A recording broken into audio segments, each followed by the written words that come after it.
Texas town of El Paso, I fell in love with a Mexican girl. Nighttime would find me in Rosa's cantina, music would play and Felina would whirl. Blacker the night were the eyes of Felina, wicked and evil were casting a spell. My love was deep for this Mexican maiden, I was in love but in vain I could tell. Okay, so let's see here. So this morning we talked about an overview of dementia, just a broad overview of dementia. And then what we've done now is we've kind of talked about different behavioral issues associated with dementia. We talked about the problem of incapacity, and now we're going to talk about issues related to agitation. So for this talk, this is about pharmacological management of agitation in elders with dementia. And probably the biggest challenge to this talk right off the bat is that we're talking about pharmacology here. We're not talking about non-pharmacological interventions. So I always start by saying that we always start with non-pharmacological interventions for agitation before we move on to psychotropic medications. So we need to establish that the person just isn't responding to reassurance, not responding to redirection, other distractive techniques. We need to make sure that there's not a medical cause, a medical explanation for the agitation that they're experiencing. So, for example, we know that urinary tract infections are a huge source of behavior changes in elders. We know that pain is a huge risk factor for behavioral problems in elders. And so we would not want to be using psychotropic medications for someone who's agitated because of a urinary tract infection, for example, right? So whenever we're working with agitated elders, we're always trying to identify, first things first, we try and figure out what the cause of the agitation is. If we can identify a cause, then we target those causes. After that, we always try non-pharmacological interventions. Again, lots of reassurance, redirection, all the non-pharmacological strategies that are commonly used. So we do all of that before moving to pharmacology. So I always talk about pharmacology because, that's what I do. So I'm a geriatric psychiatrist, you all know that. And the patients who come to me for this are the ones that just haven't responded to all of these other interventions, and now we're starting to think about psychotropic medications. I always like to talk about this subject too, just because it introduces the idea of psychopharmacology to the audience, and then a lot of times audience members just have pharmacology questions that they want to ask, and so as we go through this, we'll talk about the different classes of medications and how they work, and then we'll go from there. So we're going to talk about the epidemiology and etiology of agitation in elders. All of the studies I'm going to talk about today are gold standard, randomized, controlled, double-blind, placebo-controlled trials, and then we'll kind of sum up with different recommendations. So a common scenario is that someone, there's an elder who's experiencing severe agitation. Their loved one wants to, will figure out how to bring them to the clinic, and they're wanting, for lack of a better word, sort of a quick fix. They're wanting, some sort of pharmacology intervention to put the fire out. And I think it's important to understand why, that's just never easy, right? It's just never easy. So for sort of disclosure right up front, my wife, who's a child psychiatrist, she's on faculty now at the Health Science Center. Up until a year ago, though, she was in private practice. She did tons of industry-sponsored clinical trials using antipsychotics for off-label purposes. I don't think that influences this because she was taught all of her work was in children. But nonetheless, just so you know, disclosure. And then the real disclosure is that every medication that I'm talking about today is being, for purposes of agitation, is being used in what's called an off-label way. So there is no medication. There is no medication that is FDA approved for agitation in elders with dementia. There's not a single medication that has FDA approval for agitation in elders with dementia. And that's why when you see commercials, for example, you'll see commercials where aripiprazole or Abilify is being advertised, for example, on the television. So Abilify is FDA approved, for example, for bipolar disorder. But what you'll also see is that as this advertisement is going on, there'll be a big disclaimer down at the bottom that says this medication is not FDA approved for dementia, right? And so it's being used off-label. So physicians can prescribe any medication for anything, right? They can prescribe any medicine for anything. It can be done recklessly or it can be done thoughtfully. And so what will happen when a medication is being prescribed off-label, it means that the FDA hasn't approved the use of that medication for whatever indication it is, but that within physicians' experiences, sometimes these medications seem to help people with these symptom clusters.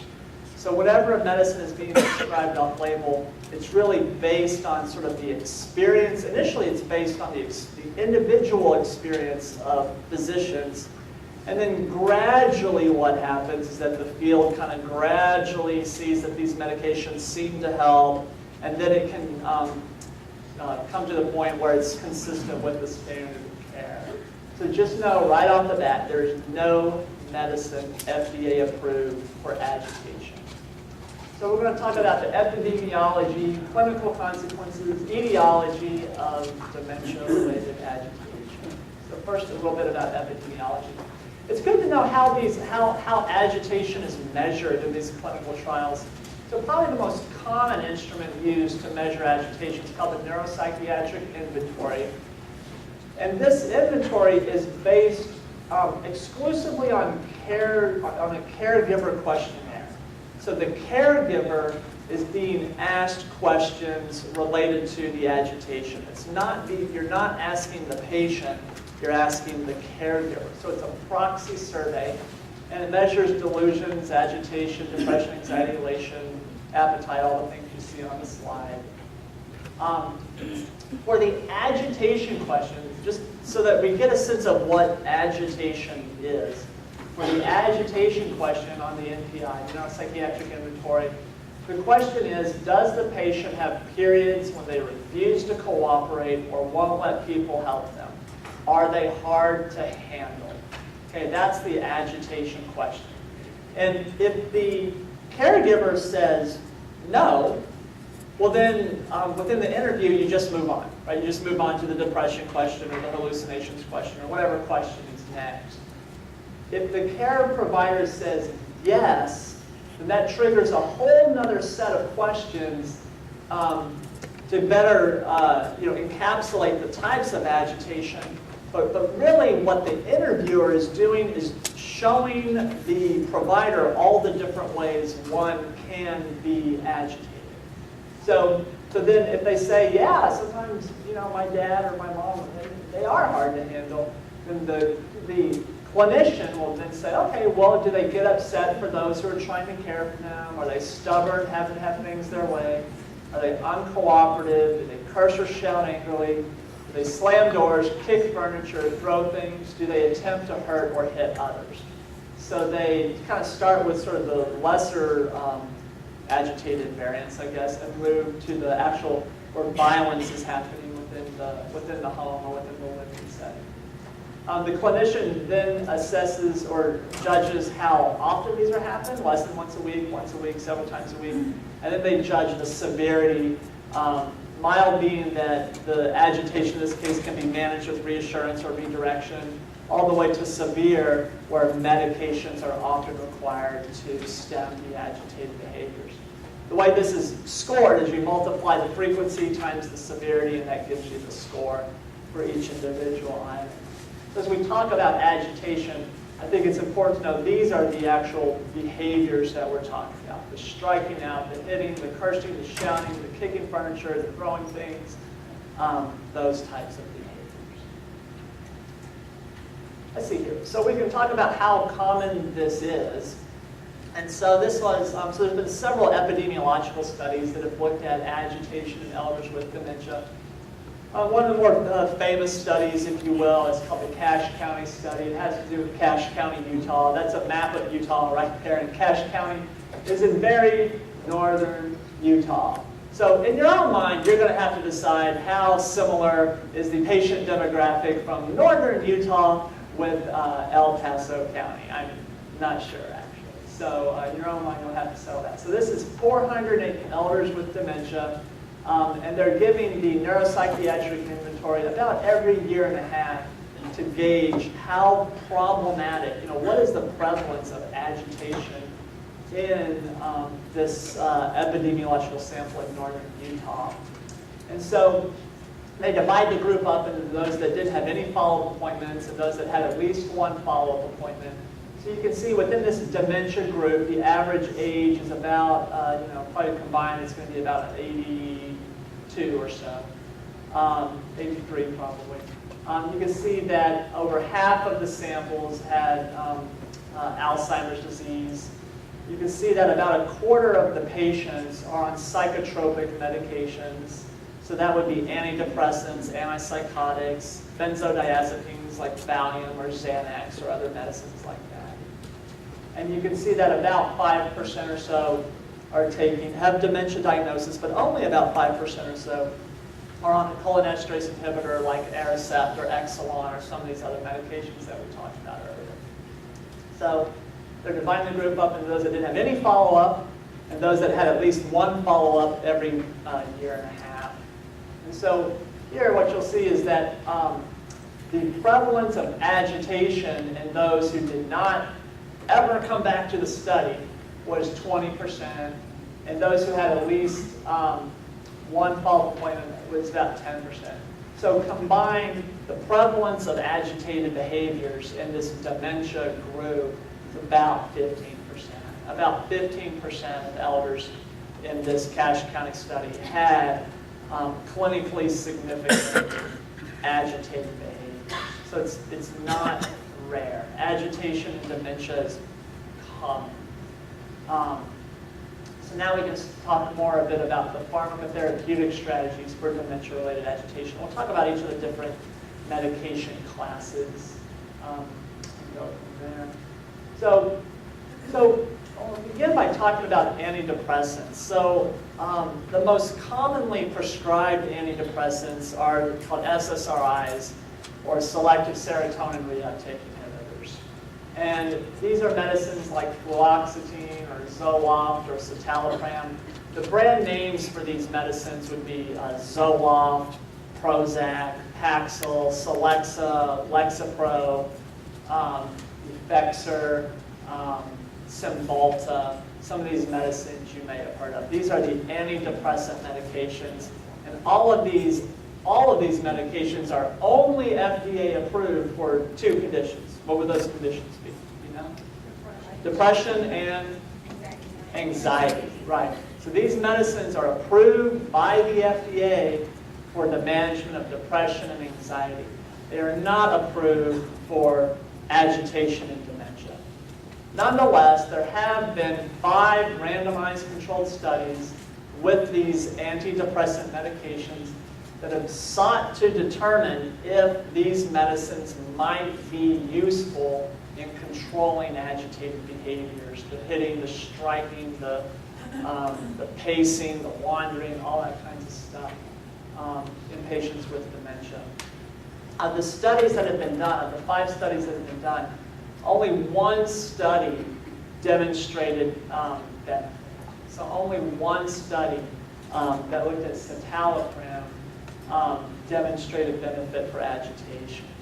So citalopram, the brand name of citalopram is Celexa.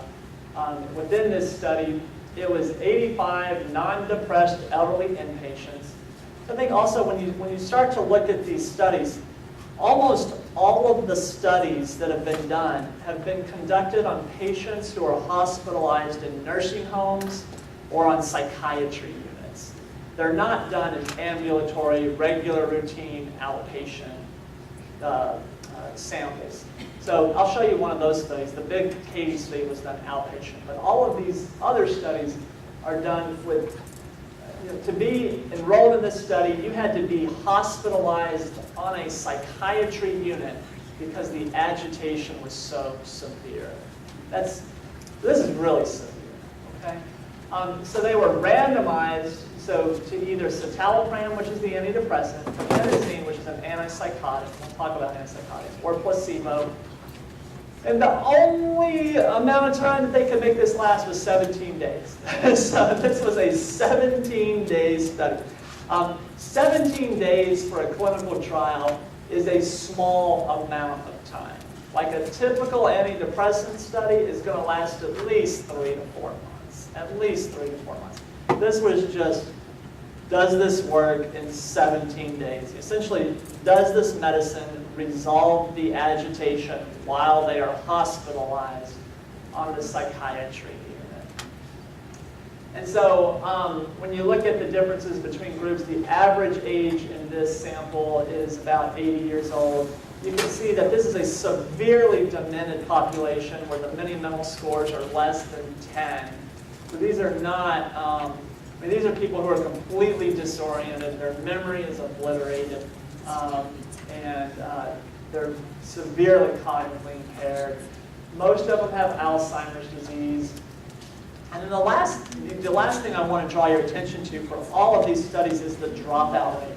So the dropout rate in every dementia behavioral problem study is always huge. So over half the patients didn't even make it to 17 days, right? Like over half the patients had to stop taking the medication before even the 17-day trial ended. So dropout rates is always a huge problem in looking at in dementia studies. So nonetheless, for agitation, what they found, if you're looking at the gray bar there and the red bar there, what they found is that under the agitation heading there, you can see that patients who were on citalopram had more improvement in agitation than patients who were on the antipsychotic or on the placebo. So they declared this to be a success. They decided that this was a good marker for citalopram, that citalopram did separate from placebo after 17 days. And citalopram may be a good medication, perhaps, a good off-label medication for managing dementia-related behavioral problems. We're going to move now, transitioning from citalopram to risperidone. So citalopram and the antidepressants, the way they work is they create more serotonin within the neural cell, within the neural synapse. So what antidepressants do is they elevate the level of a chemical called serotonin in your brain. And what we know in depression and anxiety is people with depression and anxiety have low levels of serotonin. They have low levels of this compound. So if you look at suicide victims, if you do lumbar punctures and you take out their serotonin levels, if you do these post-mortem studies, their serotonin levels are always much lower compared to those in baseline situations. So citalopram or antidepressants increase the level of a chemical called serotonin in the brain. Antipsychotics, we're going to kind of transition a little bit to antipsychotics. Antipsychotics like risperidone, what they do is they block a chemical in your brain called dopamine. So there's a chemical in your brain called dopamine. Dopamine is dopamine is kind of the feel-good chemical in your brain, right? That's the feeling good, I'm on dopamine, right? So dopamine is, it's like cocaine, for example.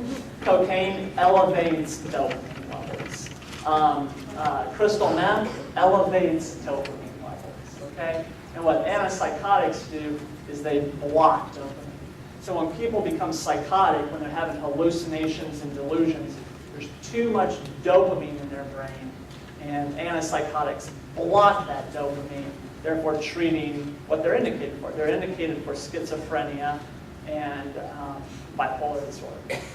So now, kind of getting away from placebo, they compared citalopram with risperidone. So they just want to learn, is kind of the more gentler antidepressant, citalopram, how does that compare with kind of a more powerful antipsychotic like risperidone or Risperdal? And so, so again, these are done on inpatients. You can see the average age here is, again, about 80 years old.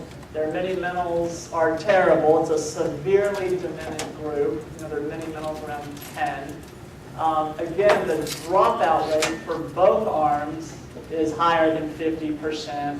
It's really hard to keep elders with dementia on psychotropic medications. They're so sensitive to side effects. They're not working. The family's saying it's not working. Let's try something else. Always having side effects. Why are we doing this at all? And so, so it's very, the dropout rate is always going to be high. So this right here is an agitation. This is the agitation data that they report. So there's an agitation scale, the observed agitation score that you'll see there. Citalopram, the benefit of citalopram is marked by the circles, the black circles. Patients on risperidone are, the means are presented with the triangles there. And when you look at patients on citalopram compared to patients on risperidone, and you just kind of see that their agitation is definitely going down in the first 4 weeks. But to me, these look equal. Like when I look at this slide here, I don't really see any difference between the antipsychotic and the antidepressant. So the antidepressant looks to be about as effective as the antipsychotic medication. No real difference between the two. Nonetheless, they are both trending down, and that's good. They seem to be perhaps resolving the agitation. If you look at psychosis, so you might assume that the antipsychotic is going to be better at resolving psychosis than the antidepressant. And again, when you look at these numbers here, you know, that may or may not be true. It actually looks like the antidepressant is doing a better job of treating the psychosis than the antipsychotic is, right? So when the brain is dementing, when all of the neural connections are starting to, you know, go awry, it becomes really difficult to predict how patients will respond to any medication. Because all the rules don't apply, right? The rules that apply for young people with depression or bipolar disorder or schizophrenia no longer apply because the brain is degenerating, the neural connections are being lost, and it's so unpredictable. So we'll get silly findings like this one, where the antidepressant is a better antipsychotic than the antipsychotic. So mood stabilizers, the mood stabilizers are the medications that are indicated for bipolar disorder. So people with bipolar disorder will commonly take carbamazepine, which is Tegretol, or valproate, which is Depakote. Nobody really knows how these medications work for mood stabilization, but clearly Depakote is one of the better medications for the rapid cycling of patients with bipolar disorder. People have looked at mood stabilizers. Might Depakote help? Might Tegretol help? These behaviors seem manic. They're up all night. They're striking out. They're talking all the time. And the medicines just don't seem to work. So mood stabilizers like Depakote or Tegretol just don't seem to help with agitation. There are some specific exceptions, and that would be for carbamazepine or Tegretol. So carbamazepine works on a part of your brain called the thalamus, which is buried way deep in the sort of the core of your brain. So there are patients, if you've been to nursing homes before, there are patients that get stuck in these repetitive cycles, and they can't get out of these repetitive cycles. So these are the patients that are in their room, and they're the patients that are, so they're in their room, and it's just this constant, help me, help me, help me, help me, help me. And it just goes on for hours. And then you'll go in and you'll say, hey, what's going on? How can I help you? And they'll say, I don't know. And then you leave, and then it's, help me, help me, help me. They just get caught up in these behavioral patterns. You'll also see it, again, like in the hospital. A lot of times we'll see when elders in dementia, they're on the medical services, and they're the patients who start banging on their trays. So we see this in the VA all the time, actually, where the patient will just start bang, bang, bang, bang, bang, bang, bang, bang, bang, bang, bang, bang, banging on the trays. And it's just this repetitive cycle that they just can't seem to get out of. So for patients who are caught in this swirling repetition, carbamazepine or Tegretol seems to be uniquely helpful for that. But otherwise, mood stabilizers like Depakote and Tegretol don't really offer much relief for agitation. People will say, well, what about the medicines that are FDA approved for Alzheimer's disease? What about medicines like donepezil, which is Aricept, ribostigmine, which is Exelon, galantamine, which is Razadyne? Do the medications that are FDA approved for dementia, do these medicines help with the dementia-related behavioral disturbances? And again, they don't really seem to. So there's been multiple randomized controlled trials. There's always a modest, statistically significant difference. The problem with the acetylcholinesterase inhibitors is that there's always going to be a statistical difference, but rarely is there a clinical difference, right? So for example, when they're used for cognition, after a 6-month period, the average mini-mental score in the treatment group may have dropped from whatever it is, 24 to 20, and the average drop in cognition in the placebo group may have dropped from 24 to 18. So these two might separate out statistically, but do they really separate out in real life? Is there really a difference between a mini-mental of 18 and a mini-mental of 20, right? So it could be statistically different, but not like different in real life, not clinically. So we always have to kind of think about that. And what these studies show is they show statistical difference, but no, it's very rarely do patients come in and their elders, or I'm sorry, their caregivers say that their behaviors are much better. The exception, however, there's always an exception. The exception, however, for acetylcholinesterase inhibitors is with Lewy body dementia. So acetylcholinesterase inhibitors do seem to be uniquely beneficial for patients with Lewy body dementia, but not Alzheimer's disease or vascular dementia or any other types of dementia. They do seem to help those Lewy body patients, the ones that are seeing things that aren't there, that are fluctuating, that have the Parkinsonistic side effect, or the Parkinsonistic findings that we talked about this morning. So now we really come to the antipsychotics. So all of the press, all of the antipsychotics tend to be what could, sort of all the glory in psychopharmacology. And so atypical antipsychotics are very frequently prescribed in elder dementia samples, and anybody who works in nursing home settings knows how tightly managed, if you will, these medications have to be. It used to be that when patients were admitted to nursing homes, they were just almost automatically started on medicines like Halidol or haloperidol for behavioral problems. There's been specific legal intervention to minimize their prescriptions in these groups. And so there's a whole lot of water under the bridge with antipsychotics. So again, what antipsychotics do is they block dopamine. That's what they do. Antipsychotics block dopamine. There's a lot of different atypicals out there. So there's kind of typical antipsychotics and atypicals. The typicals are medicines like Haldol and haloperidol.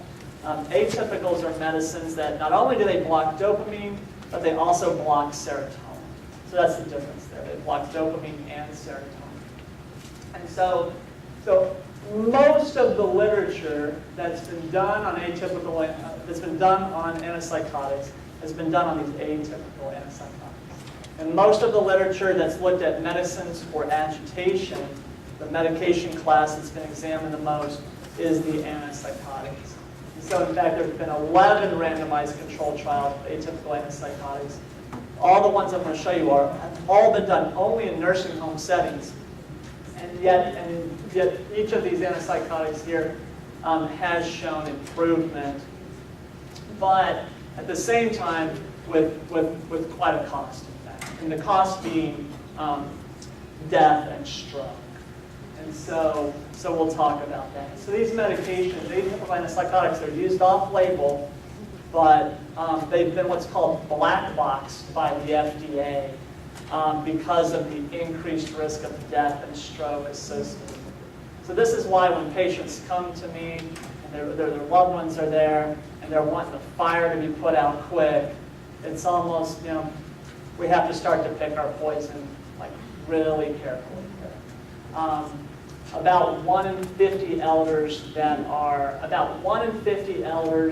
prescribed an antipsychotic will die because of the drug. About 1 in 50. And so now it just depends on, well, what is your relationship with death, right? So, if you have a good relationship with death, you're thinking, well, 1 in 50, that's not so much. I like those odds. But if you have a bad relationship with death, you're thinking, oh my God, 1 in 50, that's a whole lot, right?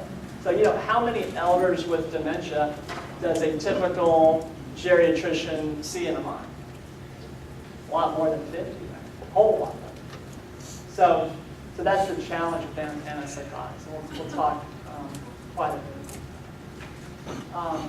So of all the medicines that have been looked at for treatment for agitation in dementia, the class that's been looked at the most is antipsychotics. And within the class of antipsychotics, the one that's been looked at the most is risperidone or risperidone. So more studies have looked at risperidone or risperidone for treating agitation than any other medication. So there's more data for risperidone than any other medicine. But still the risk of death is with that drug as well? Yes, yeah, the risk is the same. Yeah. And so again, if you kind of start to pool all of this risperidone data together, within these different studies, in this case, 722 patients have been on risperidone, have been treated with risperidone for agitation, 428 on placebo. The average age, again, is about 80. Again, these are all nursing home patients, so their minimums are 7. Again, this is really low cognitive function group. Most have Alzheimer's disease. So the completers down there are about 70%. So again, the dropout rate for risperidone is still about 30%. About 30% just can't tolerate the medication. And so this is how they do the mean change from baseline on the agitation inventory frequency rating scale. And so the placebo group is in the red triangles there. The risperidone group is in the blue squares. And so what you see here is that patients treated with risperidone had a quicker resolution and more resolution of agitation symptoms compared to those who received placebo. So in this pooled study, looking at different placebo-controlled trials, risperidone clearly outperformed placebo for the treatment of agitation.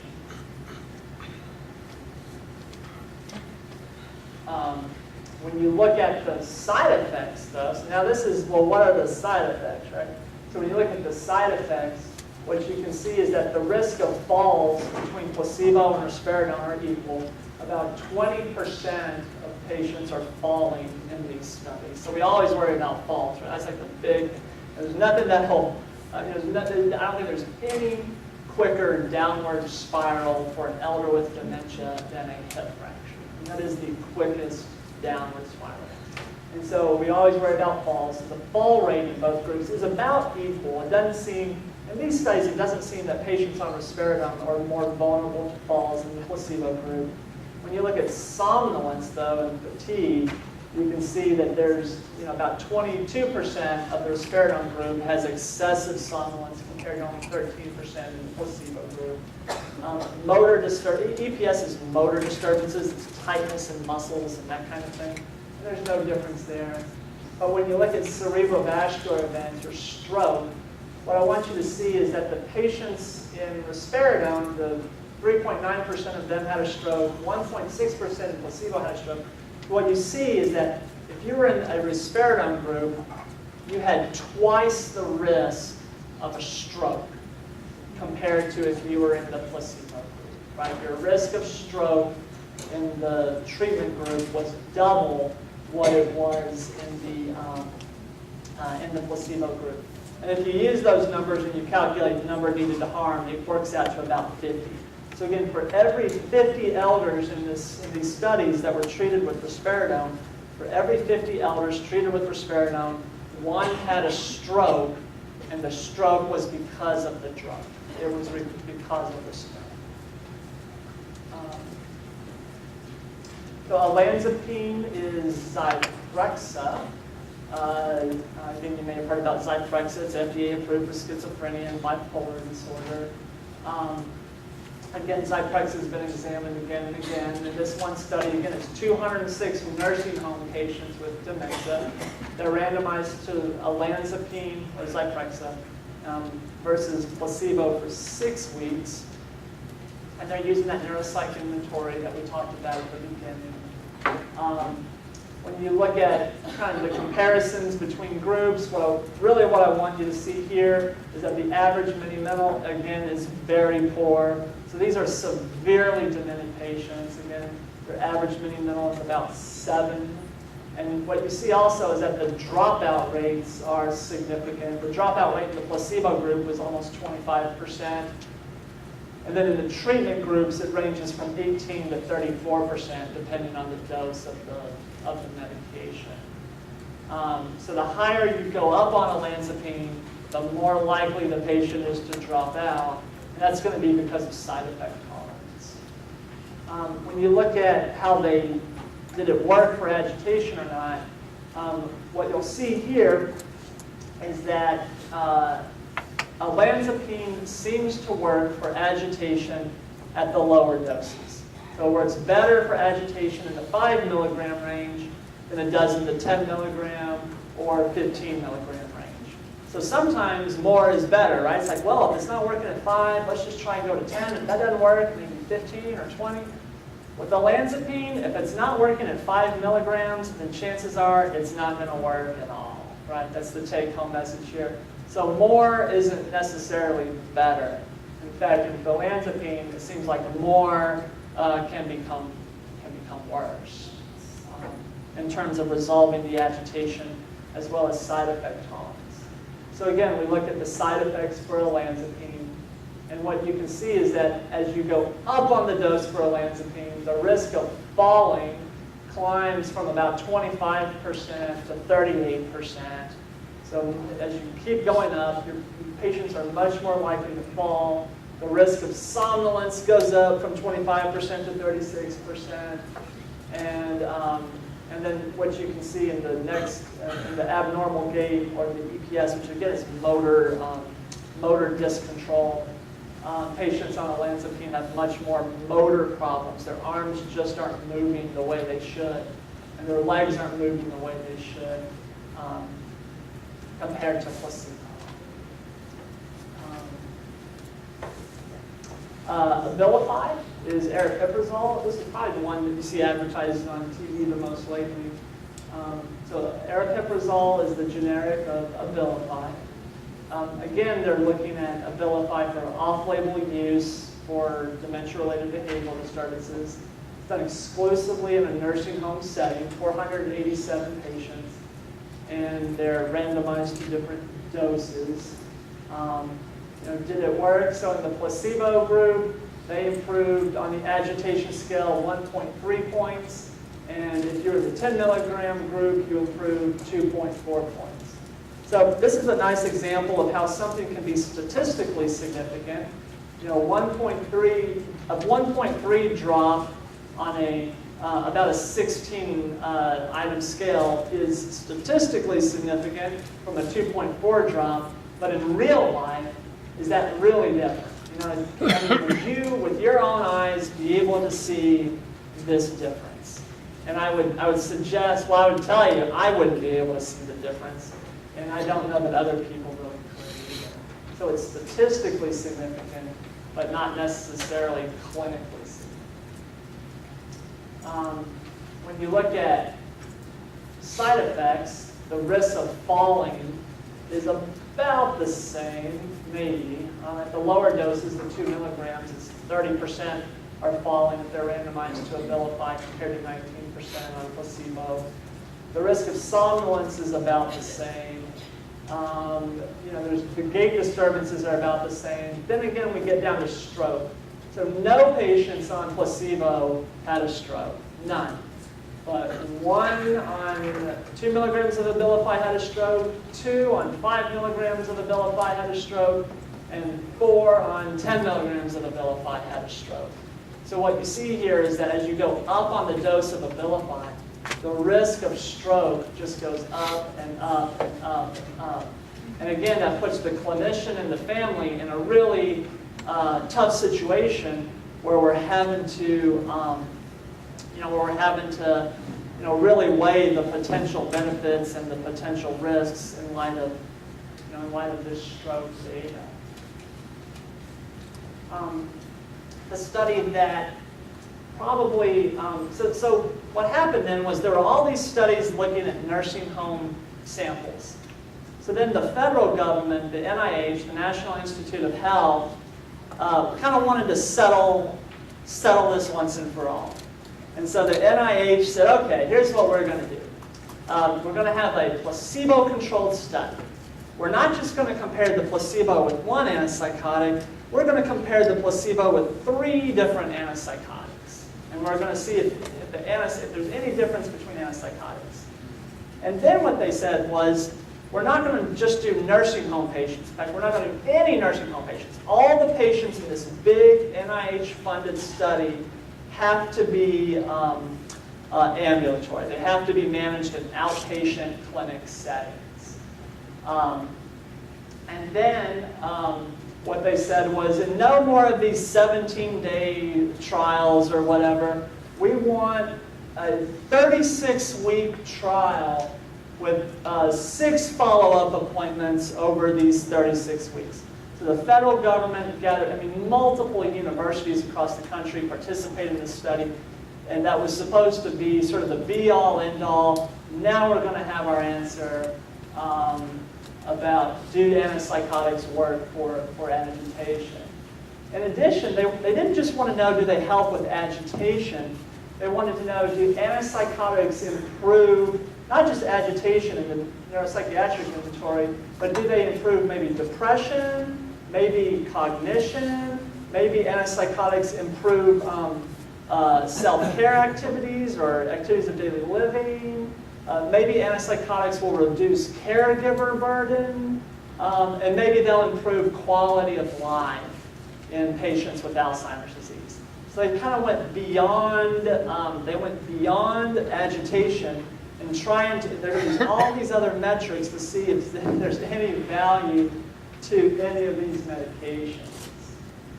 And when you look at the Katie study, the average age is a little bit younger than the nursing home studies. In the nursing home, those patients were in their, earlier 80s, about 82, 83. Here, now they're about 78.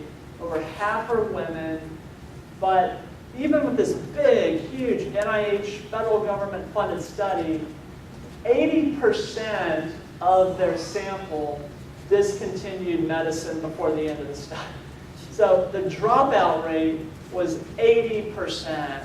So again, it just speaks to how hard it is to keep patients in these studies. So even the NIH said, oh, we couldn't do 36 weeks, we're going to have to limit it to 12 weeks. They weren't able to meet their goal. And this is a whole lot of data here that I'm going to skip, because really what it shows is that there were differences, that risperidone, olanzapine, and quetiapine did seem to separate from placebo for agitation, but the separation was minimal, and none of the antipsychotics seemed to be any better. So olanzapine, quetiapine, so olanzapine is Zyprexa, quetiapine is Seroquel, and risperidone is Risperdal. They all seem to have the same, depending on your view here, either the same efficacy or inefficacy, depending on how you look at the data. They all separated from placebo, but it wasn't it was a pretty weak separation. And then, so not only did they seem underwhelmed by, not only did the KD investigators seem underwhelmed by the effectiveness of these medicines for agitation, but there were no differences in activities of daily living, other than that if you're on an antipsychotic, your ADLs got worse. There's no differences in cognition. There are no differences in quality of life. There were no differences in caregiver burden. These medicines didn't really seem to make any other impactful changes here. So now we kind of go back to antipsychotics and mortality. And so these are a list of odds ratios. And when you look at them, what they all come down to, it doesn't matter which antipsychotic it is, the mortality risk in antipsychotics for agitation is, the number needed to harm is 50. For every 50 elders with dementia prescribed an antipsychotic, one will die, and it's because of the drug. And now, this is the conversation that I have to have with families. And so what we do, clinically what we do is, we do not start antipsychotic medications until the family believes that the situation is so bad that the risk of this 1 in 50 chance of dying, that's a better risk than if they were to continue to go untreated, right? So if the patient can be managed with non-pharmacological interventions or other medications, we always, always, always try to avoid antipsychotics in elders, because these medications kill them. And there's just no other way to say it. I wish there was a better way to say it. There's no other way to say it. So we always try to be careful. I was looking at my own clinics, my own data. So I pulled data, I just picked a random, so I picked 2011. And so in my Geri-Psych clinic, in 2011, there were 168 new patient appointments. Of those 168 appointments, about 43% of them had a dementia diagnosis. This is my own clinic sample. And of those that had within the sample of the dementia cases, probably about 1 in 4 of my patients with dementia, I was using an antipsychotic for behavioral control. So, this is just my own practice data. About 1 in 4, we were using antipsychotics to control the agitation. So these medications are used, but they just have to be used so cautiously. Sometimes people will ask me, I have a loved one with Alzheimer's disease. Should they see you, a geriatric psychiatrist? Should they see a neurologist? Should they just see their primary care doctor? Who should they see, right? And so I can tell you, when it comes to dementia cases and what doctors they end up seeing, primary care doctors are very skilled at managing almost all of the dementia diagnoses. They really are. The patients that neurology tends to see more of are the patients that have motor symptoms as a function of their dementia. So these would be like the Huntington's cases and the Parkinson's cases, you know, where there's these neurologic motor symptoms. The primary care doctors tend to see the dementia patients who are, you know, kind of quietly, pleasantly demented. Right? You know, they have dementia, but they're happy and they're not striking out, and you know, things are okay. And then the patients that come to geriatric psychiatry are not those, right? The way you end up in a geriatric psychiatrist's office is that you have dementia and you're beating people, right? Or you're wandering around at night and you're psychotic, and on top of all of this, you're depressed, and that's generally how these patients tend to sort out within the healthcare field. So given that, I tend to see the ones that do have these psychoses and behavioral problems. 1 in 4 on antipsychotics isn't that bad, given the selection bias of the patients that I have. So when it comes to antipsychotics and agitation, we can think about what is it that we know and what is it that we don't know. So what we know when it comes to antipsychotics for agitation, what we know is that there is no FDA indication for a drug to treat agitation or psychosis. Right? All of the antipsychotics are FDA approved for schizophrenia or bipolar disorder, not Alzheimer's disease, vascular dementia, or any other dementia. So we know that there's nothing FDA approved for this. We also know that unlabeled or off-label prescribing of antipsychotics is very common. So there are more antipsychotic medications are prescribed by primary care doctors than by psychiatrists, in fact. Right? And that's also true for antidepressants. More antidepressants are prescribed by primary care doctors than psychiatrists. So these medications are very commonly prescribed. We know that there are more randomized controlled trials for antipsychotics than for any other class. And we know that there are more randomized controlled trials for risperidone than for any other antipsychotic. Right? We know that. We can just see it and look at it and count. We know that randomized controlled trials show modest efficacy, but we also know that the placebo rate is high. So the placebo rate in all of these studies is always about 30 to 40%. So about 30 to 40% of patients on a placebo will get that. Right? That's a high placebo rate. We know that the incidence of mortality in cerebrovascular accidents for patients is higher in antipsychotics than in placebo. We know that atypicals are less likely to cause motor disturbances than other antipsychotics. But there's still so much that we don't know. We don't know about individual medication differences. We know about the risk of stroke and death for up to about 12 weeks. But we don't know what the risk of stroke and death is beyond 12 weeks. Maybe patients on antipsychotics are less likely to die in the 20th week than placebo. We really don't know that. All we know is the 8 to 12 week window. That's how long these studies last. If we're lucky, they'll last 8 to 12 weeks. We know that there's risk factors or protective factors for antipsychotics associated. We don't know what the risk factors are for antipsychotics or stroke and death. So we don't know why antipsychotics are killing people. We don't. What we know is that people on antipsychotics are more likely to get pneumonia, and they're more likely to have cardiac arrest. But we don't know why. We don't really understand why these medications have these serious consequences. We also, I always talk about non-pharmacological interventions, and we always start with non-pharmacological interventions first. The truth, though, in the literature is that whenever you look at studies of non-pharmacological interventions, they're not very effective either, is the truth, right? In randomized trials, non-pharmacological interventions, the data is not very inspiring either.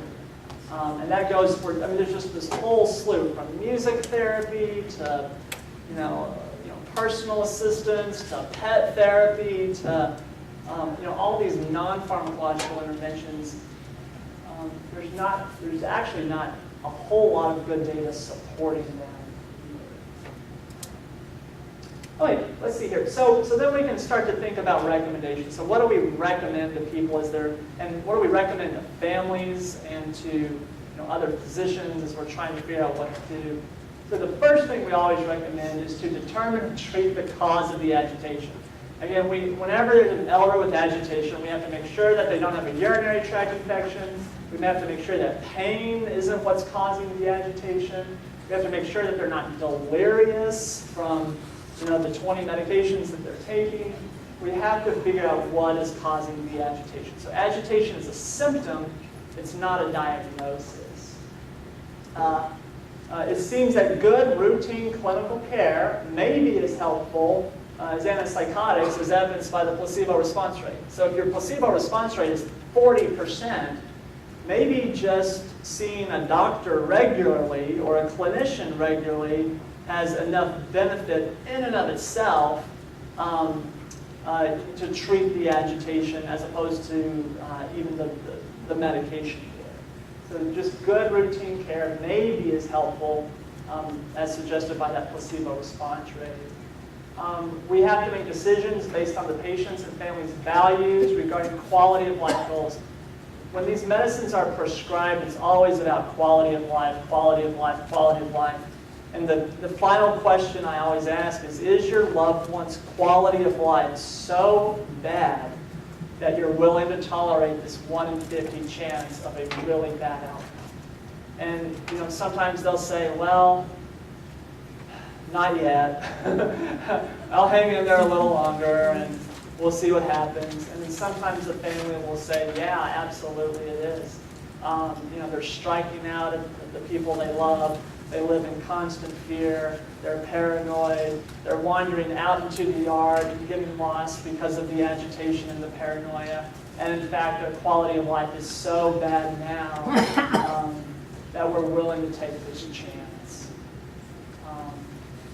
Let's see here. Other recommendations include identifying target symptoms and establishing a time frame.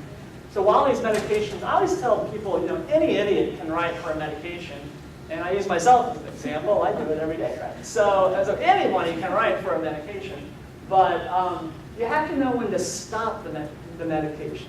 Right? So what really makes a physician, I think, is not the act of writing the prescription. It's saying, okay, this is not working, and we're going to stop it. So if I haven't seen resolution, rarely will I go beyond 2 months. Usually within a month. If I'm not getting a response within a month, it's time to cut bait and move on, right? And so you have to identify a time frame. It does depend on the class of medicine, but if it's not helping, don't just leave it on board. Stop it and try something else. And then we always start with the lowest dose of the medication for the shortest time period necessary. We're monitoring regularly. We're talking with families. There's so much talking with families about the risks and trying to see if they've perceived value to these medicines. Monitoring them for safety. A lot of these medicines can change metabolism. The average weight gain on Zyprexa is 30 pounds. That's the average weight gain on Zyprexa. And that's not water weight, that's like real weight. So Zyprexa changes your metabolism. And so we're having to worry about diabetes and high cholesterol levels and all these other metabolic issues. And there's lots of education, not hesitating to switch, talking with other health professionals, and all of that. So, I can tell you in general, when patients come to my clinic for treatment for agitation, I always start with an antidepressant. I always start with an SSRI because it may not be the best, but it's also the least likely to harm them. So I'll always start with an antidepressant. If the antidepressant isn't working, then I tend to augment that with a benzodiazepine like Xanax or Ativan or clonazepam. And I see if that does the trick. And if that doesn't do the trick, then we move on to antipsychotic therapy. I'm not saying that's the best way or the only way or of course it's case by case, but that's how I do it in my clinic. There have been no studies with the anxiolytics. There have been no studies. So you notice I skipped over, well, what about Xanax and Valium and Ativan and Klonopin? There have been no studies, no double-blind, placebo-controlled, randomized studies that have looked at the efficacy of those anxiolytics for agitation. How come? Do you know why? Because they're all off patent, right? So there's no money to be made. So they're all generic, right? So what drives the studies is always funded. And so all of these antipsychotics, one of the reasons there's so much studies of antipsychotics is because they're all on patent. So how much is a month's supply of 20 milligrams of Zyprexa? You know? What does that cost? $1,200. About $800, right? So 20 milligrams of Zyprexa, which is a moderate dose, is about $800. So it's under patent. There's so much money to be made. So if any of these companies can find a medication that really works for dementia-related behavioral disturbances, I mean, they've really hit a gold mine, right? I mean, they're going to make a lot of money. But nobody, all of the anxiolytics are now generic, so there's no money to be made. So it'd have to be like the NIH or someone like that sponsor that stuff. Let's see. So that's a lot about pharmacology. That's a lot of fun. Pharmacology. I think it's good to kind of know the medications and know the classes and know.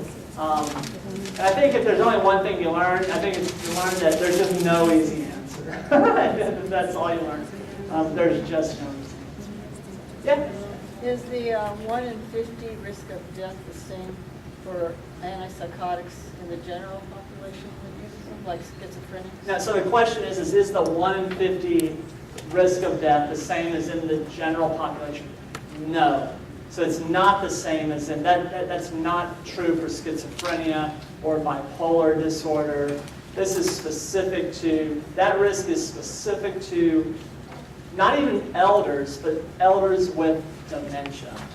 Okay? So those numbers are for elders with dementia only, not elders as a whole, and certainly not young people with bipolar disorder or or schizophrenia or depression. Sometimes these medications like aripiprazole, Abilify, or Seroquel are also used for antidepressant augmentation. It's not true there. Good question. Very good question. Another question. Yeah.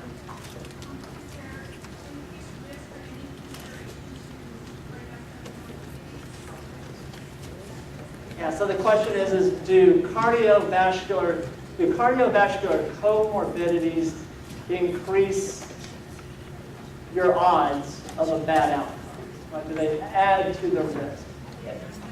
So it makes sense that they would, but they haven't found that. Because if they did find that, they would say these medications should not be prescribed in patients with cardiovascular disease, for example. But they don't say that. These medications do change the EKG. They do. They prolong. They change the rhythm at which the heart beats. And so, if somebody does have pre-existing cardiovascular disease, I think it's very prudent to be even more cautious in those patients. But it's not necessarily exclusion.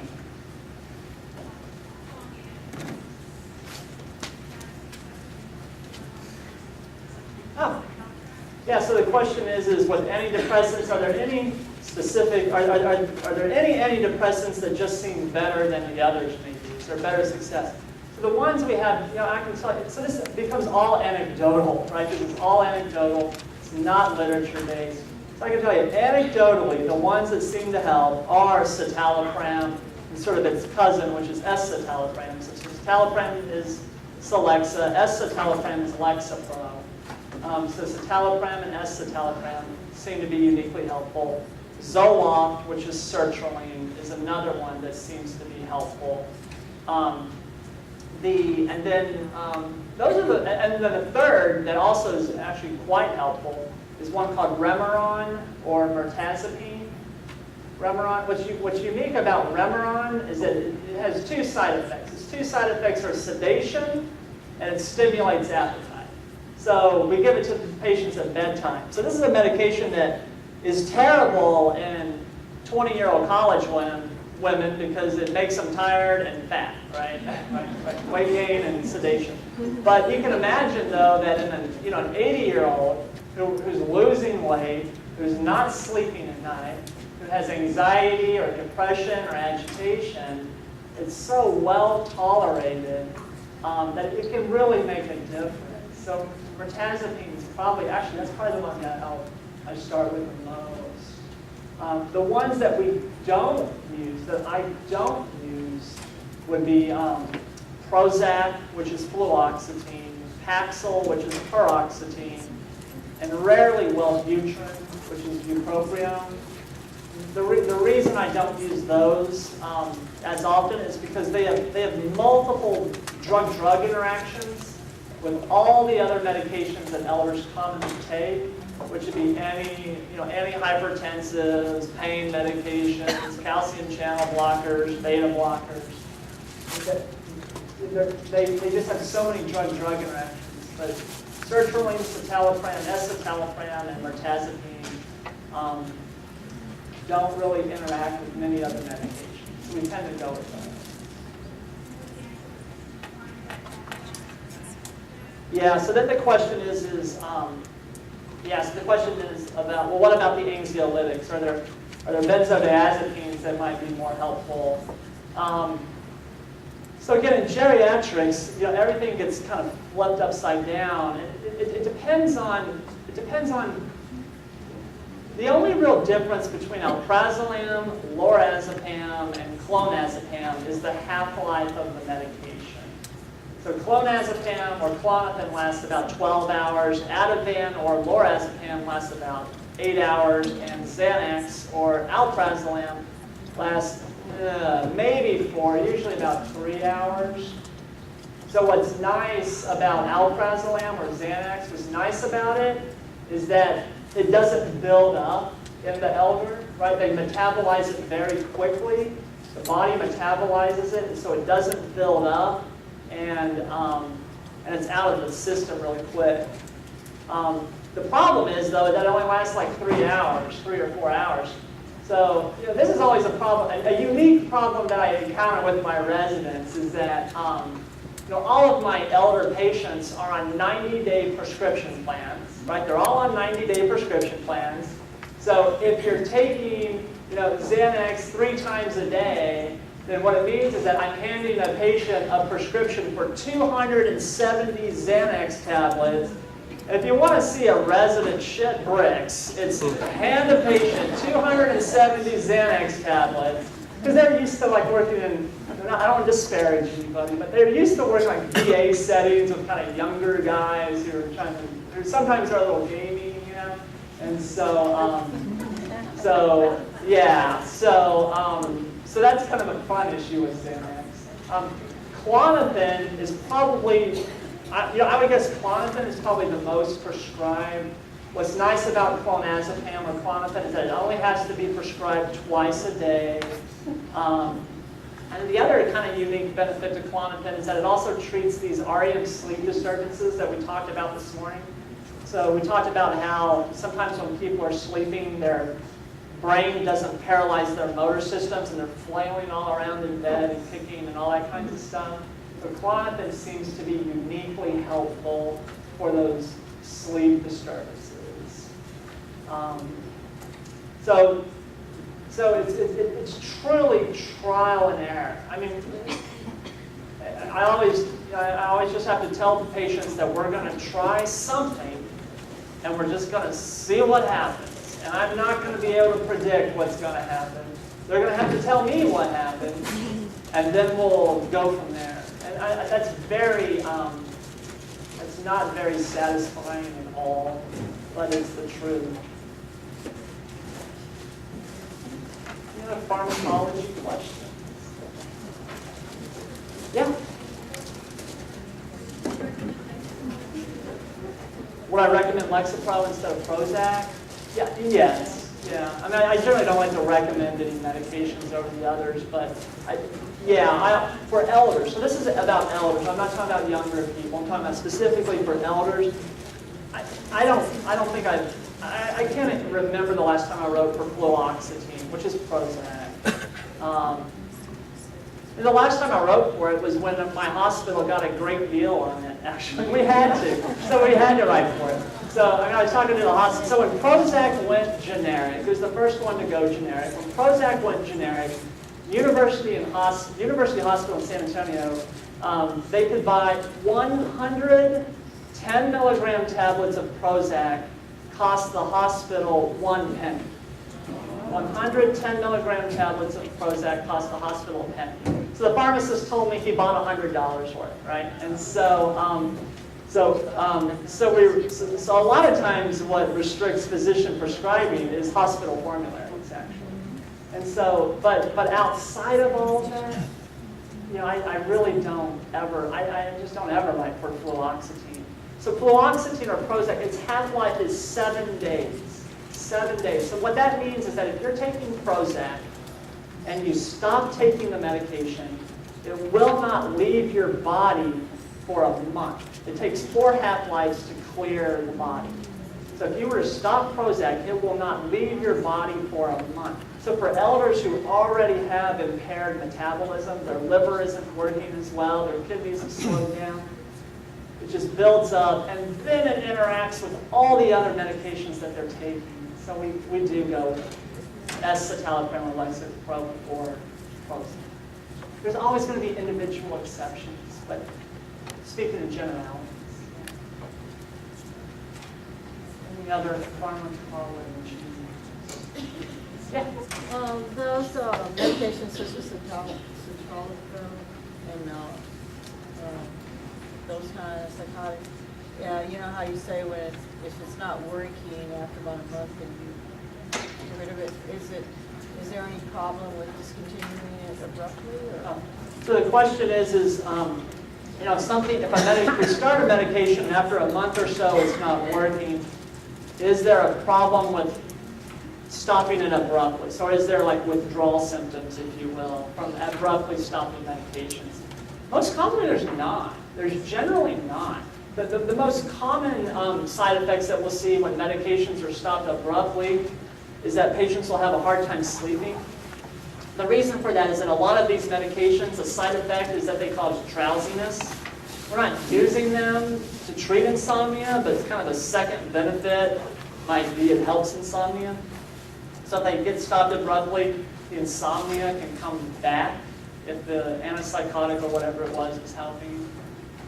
The antidepressant that seems to have the hardest, if you will, withdrawal is Paxil or paroxetine. And I don't really prescribe that anyways.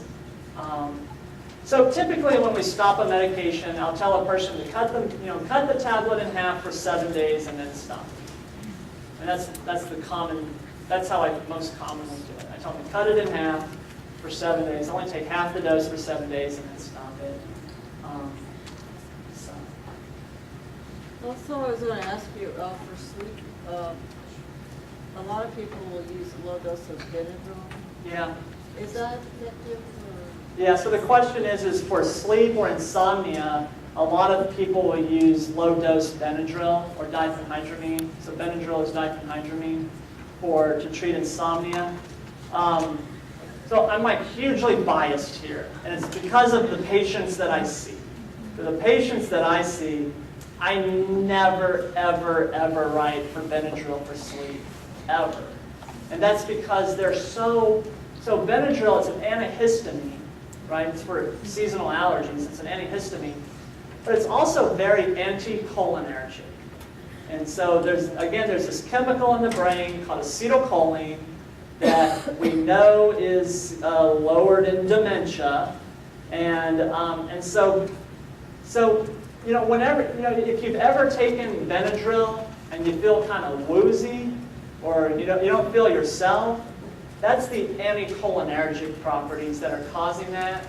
So now picture feeling that woozy and not feeling yourself, but now you're at 80, it's even more so.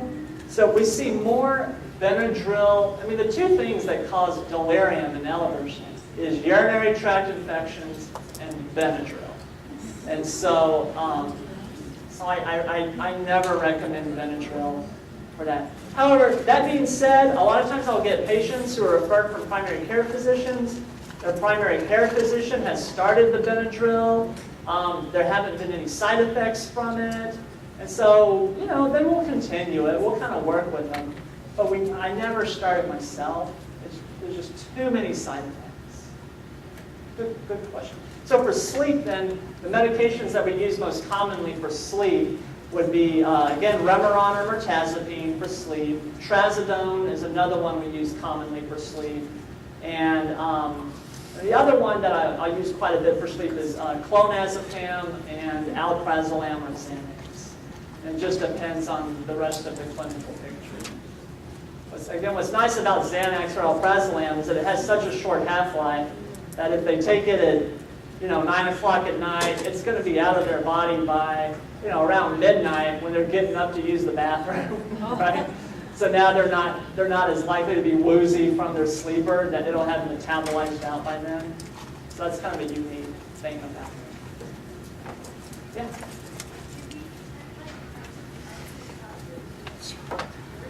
Oh, so the question is, can these antidepressants, or can any of these medications, can they make the agitation worse? Yes. Yeah, absolutely. Yeah, I say that, I kind of laugh at it. It's not fun. Yes is the clear answer. Absolutely. Yeah, they can make agitation worse. And every class of that's true for every class of medication. They can absolutely make it worse. And no matter what I tried, probably about at least 1 in 10 patients, their spouse is calling me 3 days later saying, whatever it is I prescribed made them worse, and we're stopping and trying something else. So they can definitely, yes, they can make it worse. Yes.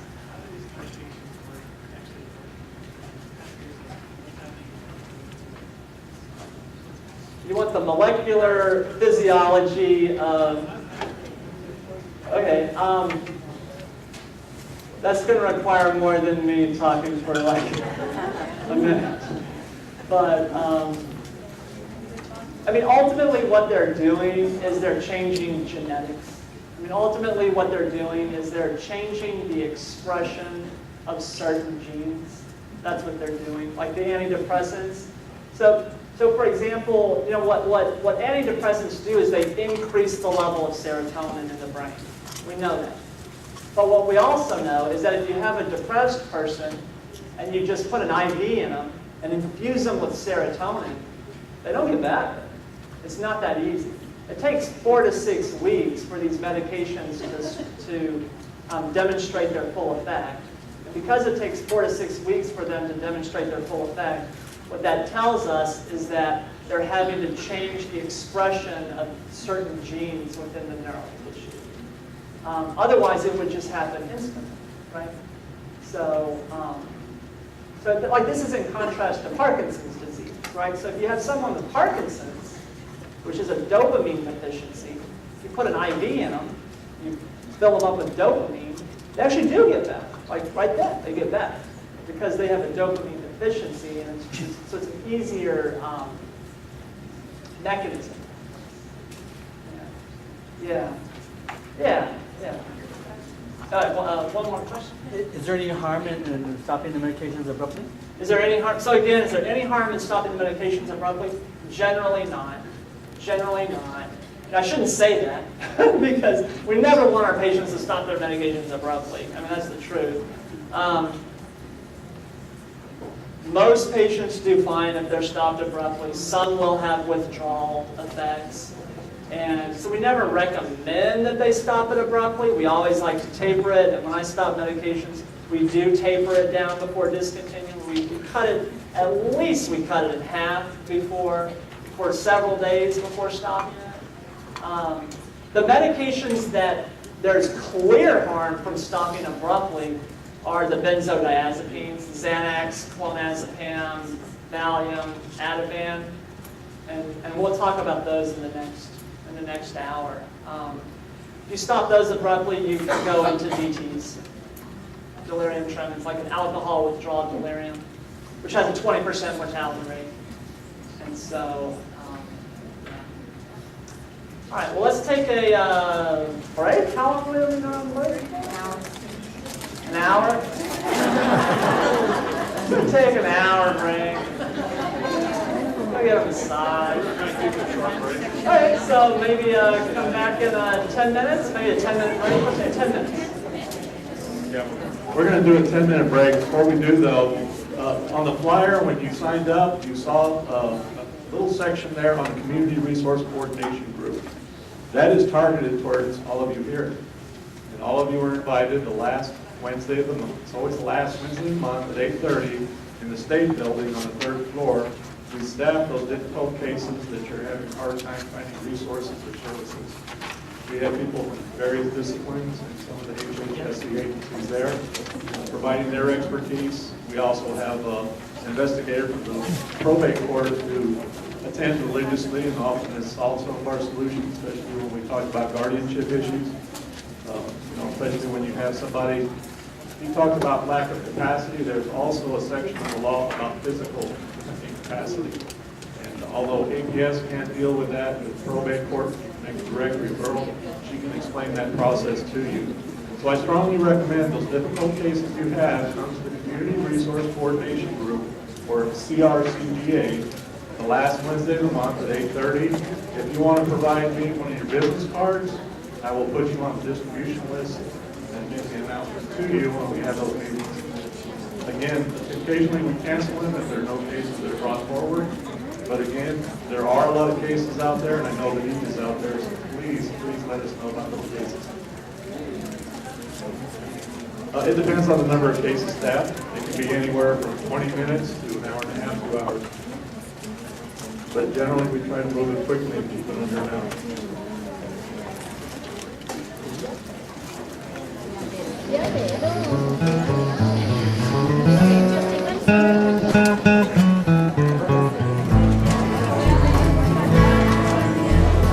Out in the West Texas town of El Paso, I fell in love with a Mexican girl. Nighttime would find me in Rose's cantina. Music would play and Felina would whirl. Blacker than night were the eyes of Felina, wicked and evil while casting a spell.